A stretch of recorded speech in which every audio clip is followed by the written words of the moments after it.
It's been a painful and frightening night for dozens of farm workers and children now sleeping at a reunification center, which is just miles from where those killings took place.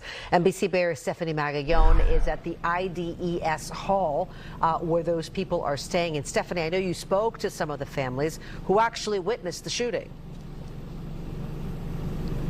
Yes, Jess. So one of the farm workers I spoke with was actually walking into this reunification center with his wife and several children. He said he saw one of the shootings. He actually said he knew the suspect. They worked together at one of these farms. Now, I can tell you that as I was speaking with this man, I could see him shaking. He was just shaking throughout our conversation, and his family is one of several that are now going to be spending the night here because their home is now a crime scene.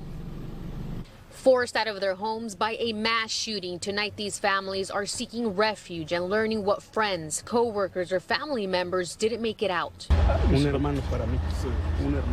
This man tells us one of the 8 victims was like a brother to him. He called him Marciano Martinez and showed up to this reunification center to learn more about his condition, but left with more questions than answers. Others were seen driving out of here in tears. At one point, an ambulance pulled up to take a patient from inside Half Moon Bay's Portuguese Hall. It seems there is a family member in there who might have lost a family member in one of the shootings, so we can hear a lot of crying. It's heartbreaking. Lizette Diaz is with Alas. Her organization has been dropping off clothing, food, and blankets. She says there's about 13 children and 40 adults in need, many of them in anguish and searching for answers. I cannot imagine what those kids witnessed today. The sorrow was shared by many as resident after resident showed up with bags filled with goodies and stacks of blankets, anything to offer a bit of comfort to the survivors here tonight. It's a lot of tragedies hitting this country right now.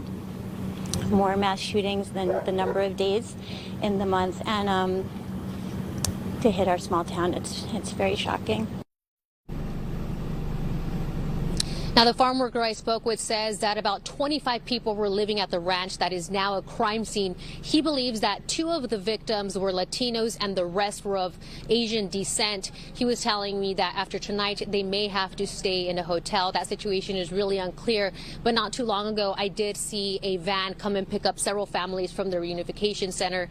It looked to be from a nonprofit organization. So they may be moving as of tonight.